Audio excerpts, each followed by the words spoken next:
mimi nayaona kama hayakuwa sawa sawa, na nikaona ni vema mimi kama mimi, kwanza mwanachama wa Chama cha Mapinduzi, na kama Gwajima nina mawazo na mimi kuhusiana na maneno hayo aliyosema. Kwanza kwenye maneno aliyosema hiyo tarehe 26 mwezi wa 12, sijui alikuwa wapi, lakini hasa content ya maneno ilikuwa hivi. Kwanza content ya maneno alikuwa anamlaumu Rais wa Jamhuri ya Muungano wa Tanzania kwa kukopa. Alikuwa anasema kwamba unaona mnakopa sana, utafika wakati nchi itapigwa mnada. Alafu jambo lingine alilosema, akasema kwamba anaona yeye deni la taifa limefika trilioni 70, na kwamba alizungumza mambo mengi negative ambayo nilifikiri ni muhimu mimi, yamenigusa. Sasa nataka kuzungumza mambo kadha wa kadha. Jambo la kwanza ambalo la muhimu sana, ni kweli nikubali kwamba madeni sio mazuri. Nikubali kwenye maisha madeni sio mazuri, hata kwako binafsi kudaiwa, kuwa na deni sio vizuri. Na pia nikubali kwamba wakati mwingine deni linapokuwa kubwa na kuipeleka nchi kufika mahala pa kutokopesheka si vizuri. Hizo ni kweli ambazo ningependa kukubaliana kwamba debts are no good, na madeni yanapokwenda ng'ambo ya kuifanya nchi isikopesheke ni mabaya. Lakini hebu nianze na hiyo ambayo Mheshimiwa Job Ndugai, bosi wangu wa bungeni, alizungumza. Kwanza alikuwa anashangaa kwa nini mama amekopa 1.3 trillion. Jambo hilo linishangaza sana, kwa sababu hii 1.3 trillion tarehe 6 na tarehe 7 mwezi wa 10 ilipokelewa bungeni kwenye kamati ya budget. Kamati ya budget ya bunge ilipokea hiyo taarifa ya mkopo, ikapokea, ikajadili na ikapitisha. Hiyo ilikuwa tarehe 6 na tarehe 7 mwezi wa 10. Kwa hiyo mheshimiwa bosi wangu, nashangaa sana anawezaje tena kutoka nje kujadili kwamba Mheshimiwa Rais wa Jamhuri ya Muungano wa Tanzania amekosea kukopa, wakati tayari mkopo ule umepokelewa bungeni kwenye kamati ya budget. Kamati ndio mikono ya speaker. Kwa hiyo ninaanza kuona there was a problem, kwa sababu kama alikuwa na nia ya kukataa, angekataa pale bungeni, mahala ambapo hiyo deni lililetwa, mkopo uliletwa, lakini hakufanya hivyo bungeni. Matokeo yake baada ya mwezi mzima na nusu, tarehe 26 ndiye anatoka hadharani anasema kwamba nchi itapigwa mnada. Jambo la pili, Mheshimiwa Spika ni mjumbe wa kamati kuu ya Chama cha Mapinduzi, mahala ambapo ni watu wachache sana wana nafasi hiyo. Kama kweli alikuwa haridhiki na huu mkopo, angejadili kwenye kamati kuu ya Chama cha Mapinduzi ambayo ilikaa juzi tarehe 17 mwezi wa 12. Kwa hiyo alikuwa na lumu ya kujadili kwenye kamati ya bunge ulipoletwa bungeni mwake, na alikuwa na nafasi ya kujadili kwenye kamati kuu. Angeuliza, Mheshimiwa Rais yuko pale na wajumbe wa kamati kuu wako pale, lakini Mheshimiwa Spika hakujadili hilo deni, hakujadili hiyo mkopo kwenye bunge. Matokeo yake alipitisha, ukajadiliwa, ulipokelewa, ukajadiliwa, ukapitishwa kwenye bunge lake, na wala hakukwere huo mkopo kwenye kamati kuu. Baada ya mwezi mmoja na nusu baadaye, Mheshimiwa Spika anatoka anasema wazi kwamba nchi itapigwa mnada. Mimi naanza kuona there was a problem, kuna tatizo, kwamba kwa nini Mheshimiwa Spika asiargue na mkopo huu bungeni kwake, umeletwa, umepokelewa, umejadiliwa, umepitishwa, na kama alikuwa na garage, labda alishindwa, kamati kuu angeweza kuargue namna hiyo. Cha tatu, angeweza pia kumtafuta Mheshimiwa Rais. Mheshimiwa Rais, ninakuhitaji, angezungumza naye kutokuridhika na mambo ambayo, na hiyo 1.3 trillion ambayo mheshimiwa ambayo serikali ya Jamhuri ya Muungano wa Tanzania imepokea. Kwa hiyo mimi naanza kunoti kwamba kulikuwa na nia off, hakukuwa na nia iliyonyoka mpaka pale. Lakini pia kuna jambo ambalo ni muhimu sana niseme. Sio awamu ya 6 ambayo ni ya kwanza kukopa. Sio. Nimejaribu kufanya upembuzi na nikafuatia kwa makini sana. Kwa mfano, wakati wa Mwalimu Nyerere kuanzia mwaka 1961 mpaka 1985, wakati Mwalimu anaacha urais, kulikuwa na deni. Kulikuwa na deni la almost dola milioni 998. Nimeshindwa kuconvert kwenye T-shillings kwa sababu exchange rate ya wakati ule huwezi kuipata, lakini lilikuwepo deni ambalo alikuwa kuja kulichukua Mheshimiwa Mwinyi. Lakini wakati Mwinyi anaingia kutokea 1985 mpaka 1995, naye kulikuwa na deni, ilikuwa almost dola milioni 5,370, ambazo nazo sikuweza kuziconvert kwenye exchange rate kwa sababu sikuipata exchange rate ya dola kwa wakati ule. Kulikuwa na madeni, nchi ilikuwa na madeni. Lakini wakati Mkapa anaingia madarakani, amekuta na yeye nchi na yeye ina deni, tuko kwenye deni ambao lilikuwa almost trillion 9.95 za Tanzania. Deni ambalo si lake lakini limetoka kwa warithi wake. Ndivyo nchi inavyoendeshwa. Anapokopa hakopi mtu, inakopa nchi. Kwa hiyo kumwataki Mheshimiwa Rais, Mheshimiwa Job Ndugai alisema kabisa, mama juzi amekopa 1.3 trillion. Hiyo ni kupersonalize issue. You don't personalize issues in the issues regarding the country. Inakopa nchi, italipa nchi, itadaiwa nchi na sio mama. Kwa hiyo mimi nikafuatilia tena wakati Kikwete anaingia madarakani. Kuanzia 2005 mpaka 2015 Tanzania kulikuwa na deni lililokuwepo external debt la kutokea nje, ilikuwa ni trillion 33.3 ambao limetokea kwa Mwinyi.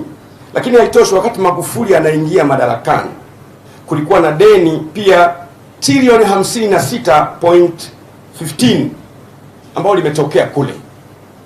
Na siku Magufuli anaondoka, nimeangalia takwimu ya tarehe 18 Machi 2021, wakati Mheshimiwa Dr. Magufuli anafariki, ameacha deni liko trillion 64.13.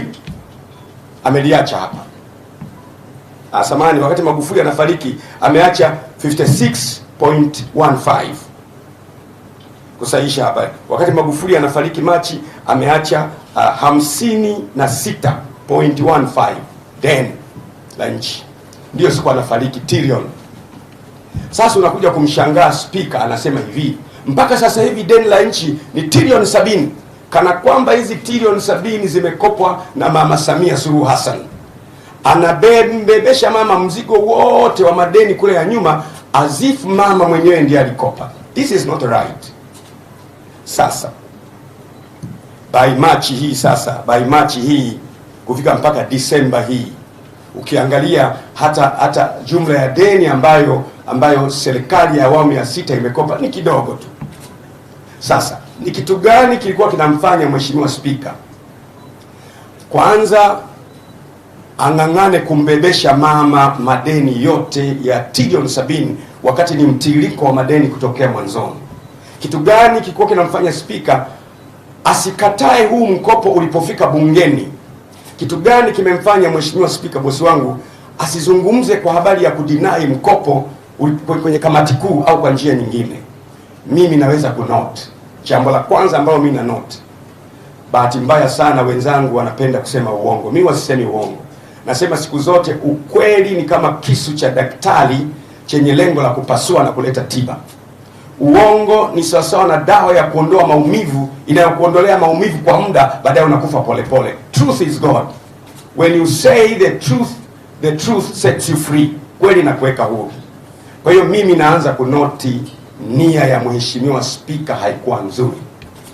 Jambo lingine ambalo alisema ambalo ni very astonishing, akasema kwamba ni nyinyi wenyewe kama 2025 mtaamua kuleta mwingine, sawa. Anawezaje mkuu wa muhimili kama Spika na mwanachama wa Chama cha Mapinduzi kusema 2025 mlete mwingine, wakati anajua mira ya Chama cha Mapinduzi rais akipitishwa na Chama cha Mapinduzi kuwa mgombea, huwa tunafanya miaka mitano. Spika anawezaje kusema hivyo? Inanipa picha kwamba spika anaweza kuwa na mtu wake, spika anaweza kuwa na anachowaza. Kwa hiyo mimi nimewaiteni ninyi kujaribu kupata tafasiri. Kwanza, tafasiri ya kwanza, kile kitendo cha mkuu wa muhimili kusema nchi itapigwa mnada, ni nchi gani kwenye nchi zilizokopa imewahi kupigwa mnada? Hicho kitu hakipo. Kwa hiyo hilo jambo kwanza ni la kugombanisha mheshimiwa rais na wananchi, kwa sababu wananchi wataona rais huyu tuliye naye anakopa mpaka ipo siku tutapigwa mnada. Mnada maana yake ni kwamba Dodoma shingapi, Mwanza shingapi. Wamekuja wa China na wa Korea na wa Japani na wa Amerika wanauliza Mbeya shingapi. Wananchi wanachonganishwa ili wamchukie rais wao, kwamba rais wao anakopa mpaka kiasi kwamba siku moja nchi itapigwa mnada. This is not acceptable. Bahati nzuri mimi huwa siogopi sura ya mtu. Mtu anaweza kusema imekuwaje Askofu Gwajima unatoka leo unamtetea Mama Samia Suluhu Hassan. Mimi siogopi. Hata wakati wa Magufuli, unakumbuka kipindi cha Bashite wakati ananionea mimi rais alikuwa Magufuli, niliwatundika mpaka wakarudi nyuma, mpaka wakaacha walichokuwa wanafanya. Mimi I like truth. Truth is God. Sipendi kuonewa na sipendi kumwona mtu yeyote anaonewa katika uso wa nchi. Kwa hiyo kwa hili nasema si sawa sawa Mheshimiwa Spika alipofanya. Jambo lingine ambalo naliona ni kuonyesha kwamba deni la nchi limesababishwa na Mama Samia na kumfanya Mama Samia adhoofu. Ile bidii yake ya kutafuta fedha kushoto, kulia, magharibi, wapi itadhoofika, alafu atashindwa kuisaidia nchi. Kwa hiyo ni nia ovu. Na mimi kwa sababu ya nimedigest na nikafikiri kwamba kwa maneno haya na kwa usemi huu haijawahi kutokea mkuu wa muhimili akatoka wazi point blank anampinga rais wake na mwenyekiti wake wa chama. Ndugu zangu, ieleweke, kwa mujibu wa katiba ya Jamhuri ya Muungano wa Tanzania, spika sio lazima awe mwanachama wa Chama cha Mapinduzi. Mtu yeyote anaweza kuomba kama na sifa ya kuwa spika akawa spika bila kuwa na chama. Lakini spika wetu wa sasa Job Ndugai ameingia kwa Chama cha Mapinduzi, kwa ni mwanachama wa Chama cha Mapinduzi. Kwa hiyo alipokuwa anapiga anampiga mwenyekiti wake, alipokuwa anapiga anampiga rais wake na mwenyekiti wake wa chama, na chama ambacho kimeunda serikali. Kwa hiyo mimi nawaza there's a fishy story. Mwanzoni alipozungumza mimi niona kama hoja vile, niliona kama ni hoja, kwa sababu alikuwa anazungumza kwa nguvu vibrant. Nikamtumia na message nikamwambia this is Ndugai I know, kwamba Ndugai nayemjua ndio anasemaga. Nikamtumia this is Ndugai I know. Akaniambia mtani, naumwa, nimechanja lakini mimi naumwa. Nikamwambia mtani, hautakufa mpaka tumalize safari, maana yake tufike 2025. Unanielewa baada amesema maneno hayo tarehe 26 mwezi wa 12, tarehe 8 baada ya siku 9 baadaye anatoka tena kusema nimekosa mimi, nimekosa sana, Mungu nisamehe, Watanzania mnisamehe. Come on, what kind of a person? Ni mkuu wa muhimili wa namna gani anaweza kusema jambo A mbele ya Tanzania yote alafu baada ya siku 9 akalibadilisha? Je, tutamwaminije kwamba kuna mambo mengine atayabadilisha yawe kitu kingine na tutapata hasara kiasi gani? Kwa hiyo mimi namshauri yeye, natumia wanahabari kumshauri yeye, namshauri bosi wangu kwa unyenyekevu kabisa, hali ni mbaya, kwa sababu tayari kuna wanachama wa Chama cha Mapinduzi bungeni ambao tutaambatana mwenyekiti wetu Mama Samia Suluhu Hassan, kwa sababu ndio mwenyekiti wetu, kwa sababu spika ni kaka yetu, kwa maana kwamba ni mwanachama wa Chama cha Mapinduzi kama sisi, na amechaguliwa na bunge la Jamhuri ya Muungano wa Tanzania kuwa spika. Kwa hiyo wabunge wataambatana na mama, atajikuta kwenye bunge pale anapwaya na nchi itapwaya na tutagawanyika makundi mawili. Na mshauri Mheshimiwa Spika Job Ndugai ajiuzuru na awaachie Watanzania wengine watakaomsapoti mama kuifanya hii kazi barabara, na ili mama ng'ae na nchi ng'ae na twende kule ambako tunatakiwa. Kwa hiyo ndio sababu nimewaita wanahabari, kwamba ni ushauri wangu hii mambo ya kusema nimekosa mimi, nimekosa sana, nimekosa mimi, Mungu nisamehe na Watanzania nisamehe, tutasema mpaka mara ngapi? Kama umekubali umekosa, basi jiuzuru, kwa sababu umekosa. Kwa hiyo mimi lengo langu ni kutaka kumsaidia mama. Sikizeni niwaambie, mkopo aliopata mama 1.3 trillion ni wa masharti nafuu kuliko mikopo tuliowahi kupata. Na spika alikuwa anajua tangu mkopo unaingia bungeni. Spika alikuwa anajua, si mjumbe wa kamati kuu. Spika angempigia, spika angemtafuta. Kile kitendo cha spika kuzungumza mbele ya watu kulikuwa na kitu. Na anaposema kwamba jamani 2025 mtaweka mnayetaka, spika na mtu kwani? Spika na mtu anayetaka kumweka, kwa nini kusema hivyo? Kwa hiyo mimi nataka kusema kwa ufupi, kweli ina gharama zake, and any truthful person would like to pay for the cost of truth. Kweli zina gharama zake. Ni bosi wangu, nitamkuta bungeni, lakini namshauri ajiuzuru ili nchi iwe stable na apatikane mtu mwingine ambaye anaweza kusaidiana na Mama Samia Suluhu Hassan ambaye mpaka sasa hivi anafanya vizuri kuiongoza nchi na kuipigisha hatua. Asanteni sana waandishi wa habari na Mungu awabariki. Nataka niruhusu maswali 10. Swali bovu litapata jibu bovu. Swali la akili litapata jibu la akili. Namkumbuka profesa wangu mmoja aliniambia, on every dubious question must attract a dubious answer. Kwamba swali la kipumbavu litaleta jibu la kipumbavu na swali la kisomi litaleta jibu la kisomi. Simaanishi na kutisha kuogopa na kutisha kuuliza swali, lakini naruhusu maswali 10 nitajibu instantly, baadaye nitawaruhusu muondoke. Karibu, tunasema wewe ni unatokea wapi na swali lako ni lipi? Kama hakuna swali, ndio karibu.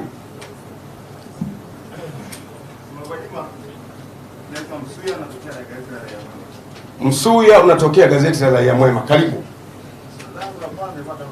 Kwa maelezo yako hapa umeonyesha kwamba baada ya kusikia kauli ya spika ulikiri kwamba huyu ni spika unayemjua. Sasa baadaye anasema aliomba msamaha na yeye anakubadilisha. Sasa Tanzania kuelewa katika upande sababu kama yale yale ongea uliyaelewa. Yeye kwamba msamaha na maana yale yameshakuwa ni sio ya kweli na mazuri kwa naona ya kweli na kutekeleza gani zimekuwa kwa nani kweli. Ukiuliza swali moja na kujibu itakuwa rahisi. Nilimwambia this is Ndugai I know. Hilo neno lina mambo mengi sana. This is Ndugai I know. Umeelewa hicho ndicho nilichosema. This is Ndugai I know. I know. Si ndio maana yake? I know kuna mambo mengi sana. I know can be negative or positive. Usichukue positive tu. Karibu swali lingine. This is Ndugai I know. Kujitokeza katika wabunge wa bunge hili kuelezea hii kadhia. Hebu waambie Tanzania Ndugai unamjua ni yupi? Si wakati wake sasa hivi. Nimesimama hapa kuja kuelezea kazi aliyofanya Mama Samia Suluhu Hassan ya kuleta 1.3 trillion mkopo wa masharti nafuu, asibezwe na mtu yoyote. That's why I'm here. Mwingine hapo nyuma.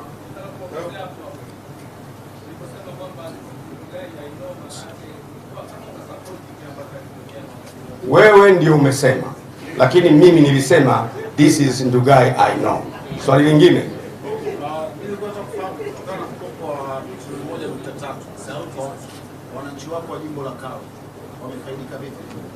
Huyu mtu ameuliza swali material sana. Amesema kutokana na mkopo wa 1.3 trillion wananchi wa Kawe wamenufaikaje? Kwanza mimi nilifurahi distribution ya mama. Mkopo ule serikali ilisuggest namna ya mgawano, na namna ya mgawano ule ukapelekwa kwenye kamati ya budget ya bunge. Kamati ya budget ya bunge ikajadili na ikapitisha huo mgawanyo. It was very smart. It is for the first time that we took the money and the distribution was very smart. Na kingine, mama alivyotafasiri mkopo ametafasiri vizuri.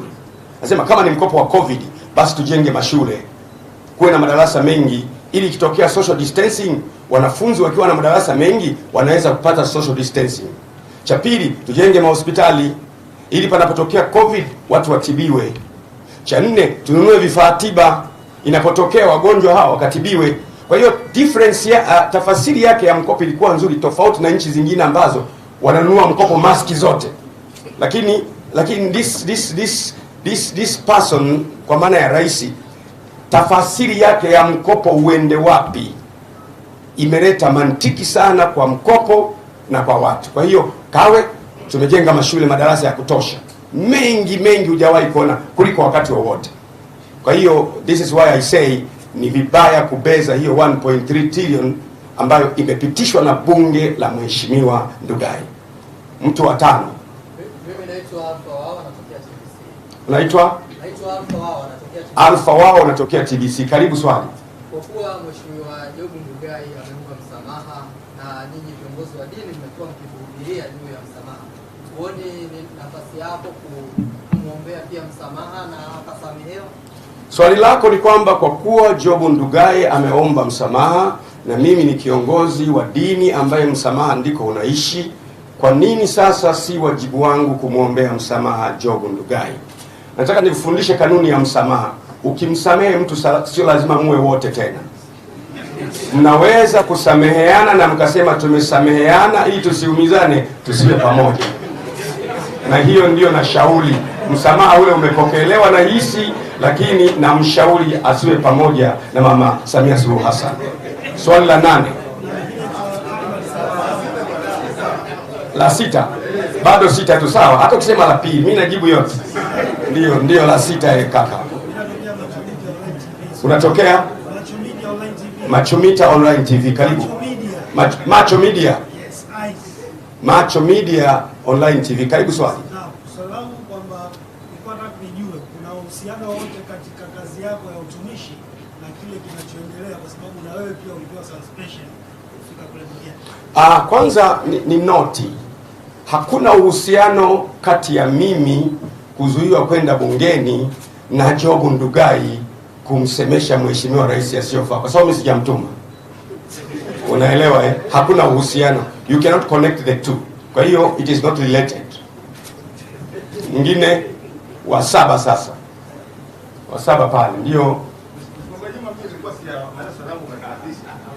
Swali langu la nyingine ni kwamba haya yote yanayosemekana nyuma ya pazia, habari ambazo ziko chini, ndio kulikuwa kuna kitu kinaitwa Sukuma Gang, na wewe kisemekana ni mmoja wapo wa hiyo kampeni ya kumharibia rais 2025.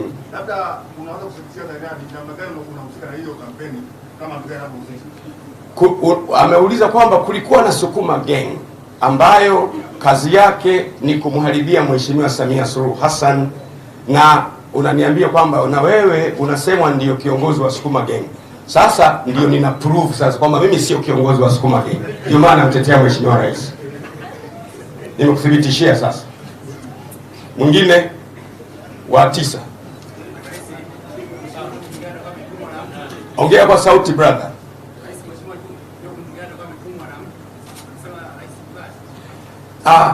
Swali lako, je, unahisi Mheshimiwa Ndugai atakuwa ametumwa na mtu kumsema rais vibaya? Yale maneno ya Mheshimiwa Job Ndugai ya kusema hivi 2025 hata kama mkileta mwingine sawa. Yale maneno yananipa mawazo kwamba kunaweza kuwa na watu wengine nyuma ambao lengo lao ni kumweaken, kumfanya Mheshimiwa Mama Samia Suluhu awe dhaifu, ashindwe kuperform ili wa take advantage. Mimi nafikiri hivyo, ni hisia zangu. Swali la mwisho alafu tunaondoka. Sasa naitwa Peter Edson, natoka Mwananchi. Peter Edson kutoka Mwananchi, karibu. Naomba kufahamu kwa sasa katika ulimwengu wa roho unamuonaje Mama Samia? Lakini pili, Rais Ndugai asipojiuzuru wewe utafanya nini? Swali la ndugu yangu kutoka Mwananchi, katika ulimwengu wa roho na muonaje Mama Samia? Siko kwenye ulimwengu wa roho leo. Leo niko kwenye ulimwengu wa wanahabari. Ninamuona kama mama aliye perform vizuri na anataka kuhujumiwa na baadhi ya wanachama wa Chama cha Mapinduzi. Swali lingine, Job asipojiuzuru, haiko kwenye mamlaka yangu. Mamlaka yangu mimi ni kwamba nashauri, kumekuwa na ukungu mkubwa, it is too foggy. Akienda bungeni, sisi wabunge tutashangaa, umemsema vibaya mwenyekiti wetu. wabunge watagawanyika, watakuwa wanamzodoa, na ili amalize kwa heshima bila fedheha. Hii ndiyo window opportunity Mungu kamfungulia. Na washukuru sana wanahabari, karibuni tena siku ya jambo lingine. Asanteni sana.